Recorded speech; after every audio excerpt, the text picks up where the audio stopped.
Well, today, Two Old Farts is taking a bit of a turn. Uh, we're talking now about the more serious aspects of Alzheimer's, what's happened to Trish. Uh, we're still fighting the fight, we're still staying positive, but there's some things that you should know about. Maybe some things that you're experiencing too with your loved ones. Here's an interview I did with Trish, and there's a short version and a long version.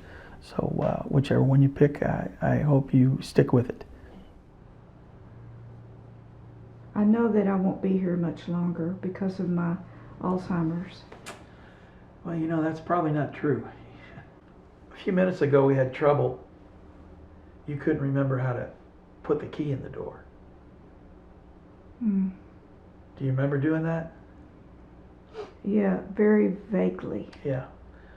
You couldn't get the key to go in the door, you remember? Like I would be on the outside? Yes. Oh.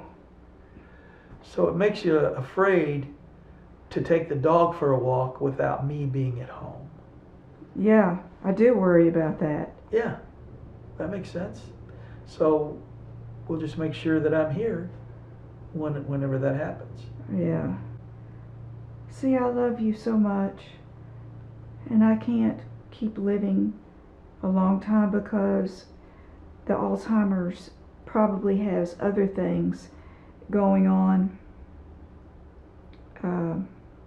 after I don't know how much time, but I don't want to constantly be in pain. So I thought, well, I wonder if they'll just put me to sleep. You know what? If they would do that, you know what that would be called? That would be called murder. Yeah. You can't murder somebody. That's murder. Yeah. Why would I let somebody put you to sleep, no matter how much pain you were in? I wouldn't let anybody do that. But you don't have a lot of pain. You have annoying pain. Sort of like me. My back hurts all the time. Yeah. But I just live with it, and I ignore it. And I've noticed about you, do you know what makes a big difference in your pain? What makes the big difference? What makes a big difference in your pain? Keeping you busy. Yeah. When you were when we took our vacation, we were kept busy all day long. You never said anything about pain the whole week. It wasn't bothering you the whole week. Mm-hmm. It's when you're here, you don't have anything to do, and you're thinking about your health. That's when your mind goes in on pain, and it makes it worse. And what? It makes your pain worse. Yeah. It does. And probably other people have told you that. Well, I know that from you. Like for instance, if you and I go over to Cheekwood today, you're not going to have any pain when you're over there. None. You're going to enjoy yourself. It takes your mind completely to another place. Yeah. So I think that Alzheimer's, it really makes you focus on negative stuff, Oh. Do you remember your brain going really, really dark while we were on vacation? Which vacation? When we went to Gatlinburg a couple of weeks ago with Barbara and John. Yeah. And you woke me in the middle of the night. Do you remember doing that? I woke you up. In the middle of the night. Do you remember? And I had terrors. Yes. And you were still in the dream when you woke me up. Did you know that? You had not come back to reality. Do you remember what you told me? About the drugs? About the prostitutes and the drug dealers? Yes, I remember that. Did I say that? Yes. You thought they were there in the house with us. Normally, I can wake you out of that, but I couldn't wake you out of it.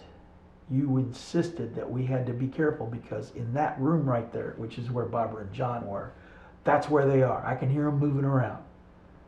Remember telling me that? Yeah. And you were scared and shaking like a leaf and frightened.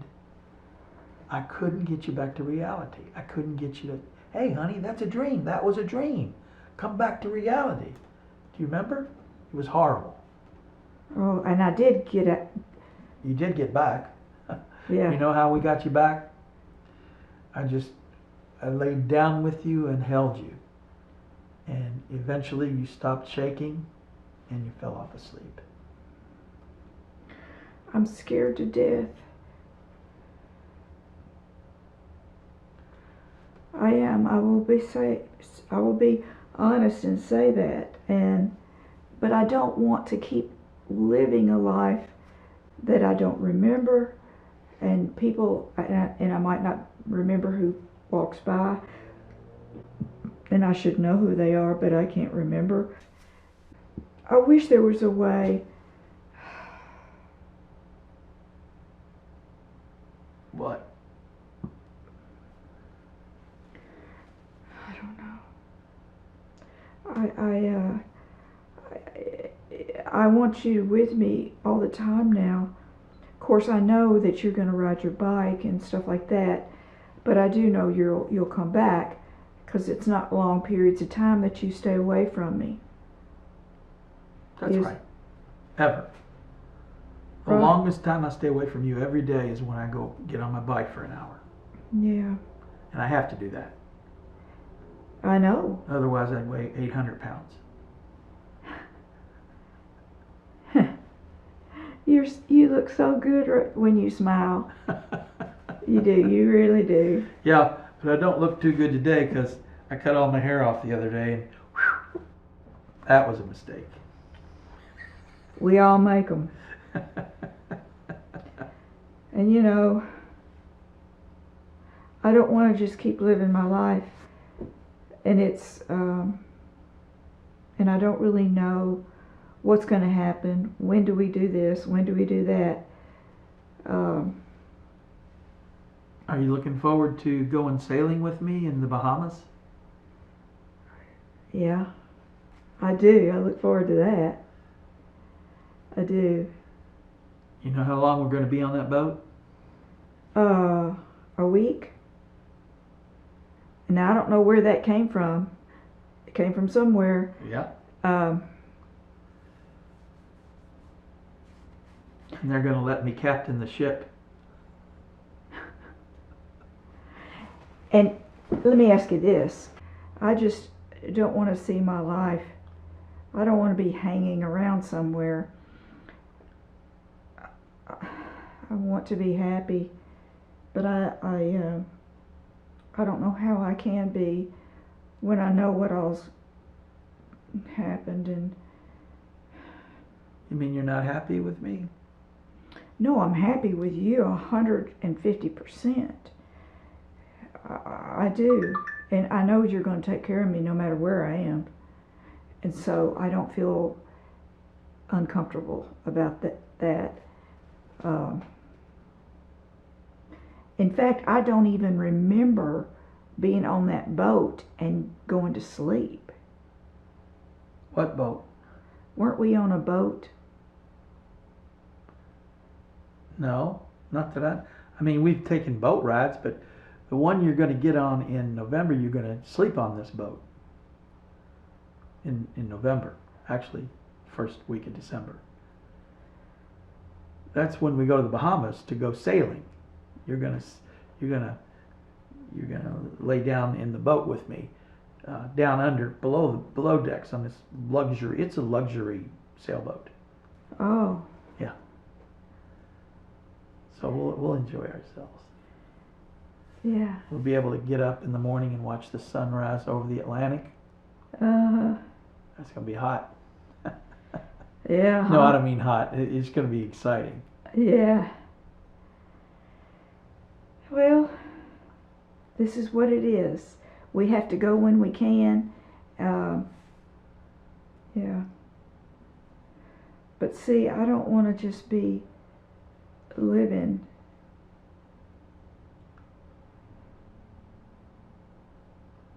for nothing. You know what I mean? I do want to be able to see as much as I can before I die. And Alzheimer's is making things hard for me, but I can't help that. There's nothing I can do about it. Yeah, there is. Yeah, there is. We stay busy, and we go places, and we have fun. And that's really the secret. That's the secret sauce. It really is. That way I keep you happy, keep you in a good mood. Well, let me ask you this. Are you going to put me to sleep? No, honey, absolutely not. I would never do that. We are having a good life here. I know it's a hassle dealing with Alzheimer's, but we have a happy day every day. Well, what if I know that I'm dying? Well, honey, that's a long way off. It takes a long time for Alzheimer's. Alzheimer's doesn't really kill you.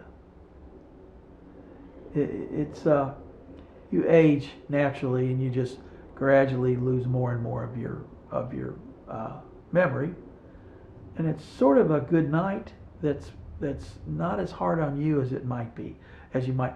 What basically is as little the memory parts go away.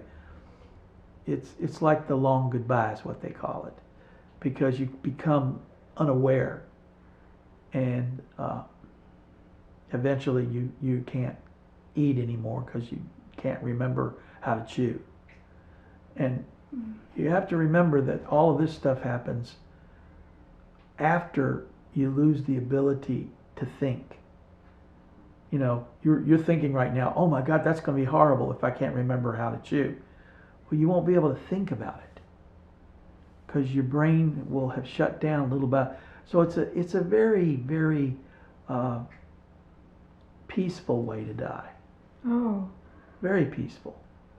You don't have to worry. How can it be peaceful? Well, my mother died of Alzheimer's, and your mother died of Alzheimer's.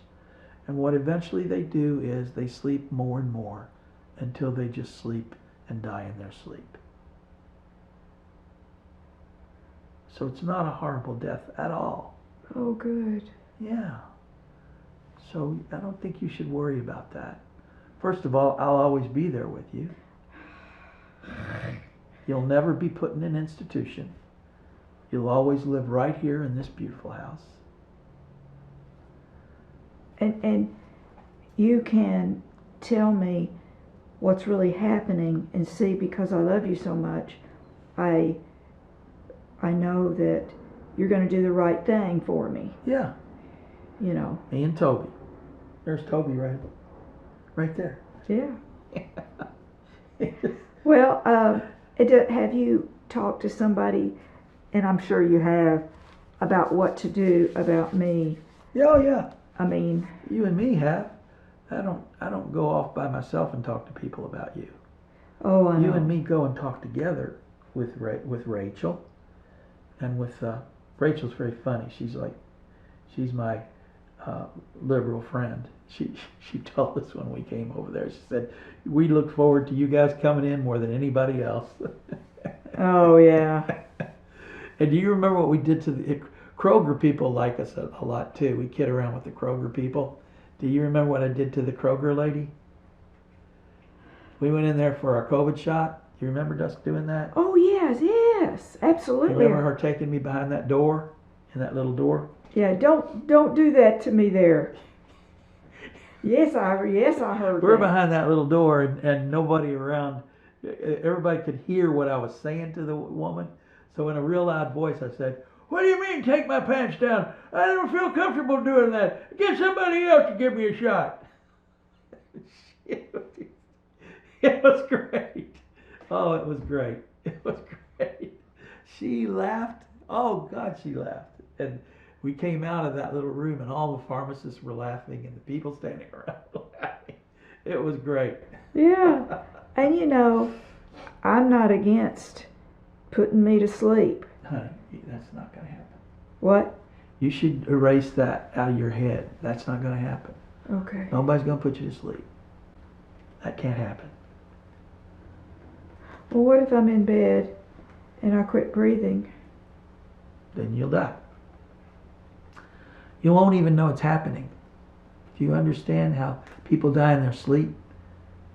Because they don't have any pain about it. Yeah, there's no pain and you don't know it's happening, and you just gradually go away, and suddenly you're sitting in front of Jesus and he's got his hand on your hand and he's telling you, well, Rod asked me to take care of you. You know, I have utter, complete. I know that you're going to do the right thing because that's what you would do for your parents or your siblings. That's how much you love people. And so I know that. And so I feel okay. I know that I will get something injected into my vein. And I don't know if you'll tell me while you're doing it. No. That won't happen. That's how they put dogs down. They wouldn't do that to you. You're not going to be put to sleep. This keeps coming up. You're not going to be put to sleep, honey. That won't ever happen. That will never happen. Nobody's going to inject anything into your vein. Nobody's going to put you to sleep. You will die of natural causes. One day you'll sleep this long, and the next day you sleep this long, and the next day you'll sleep this long, and then you'll sleep this long, like your mother did. And before too long, you just don't wake up that day. You know, I didn't realize how much time you had spent at my parents' house. Well, she was not at their house. She was in the institution when she died. She was in the care unit. She was in the memory care unit, surrounded by a bunch of people that were very sweet to her. Very, very. They were so nice to her. Oh. It was hard on your daddy, but it wasn't hard on her. It wasn't hard on her at all. It wasn't hard on Daddy. Oh yeah, it was. Oh, it was. You know, think about it. Your daddy was having to let go of her little by little. Am I gonna die here? Yes? Yeah, holding my hand. You know. Well, I'll walk in there and I'll say, I want you to be with me now. No, that's not how it works. No, you don't die like that. Like I said, you just gradually sleep longer and sleep longer and sleep longer and sleep longer. Until one day you wake up and instead of me holding your hand, it's Jesus.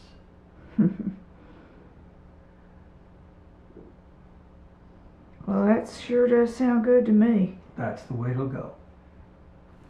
So now you see what we're up against. We're doing awfully well. This is kind of, these conversations take place several times a day, every day.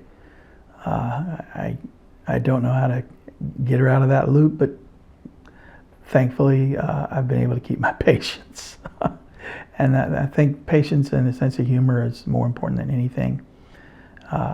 Just being there to listen, even though you've heard it 1,000 times. Don't shut her off. Don't shut your loved ones off. Just listen. Listen to what they have to say. That's all for today.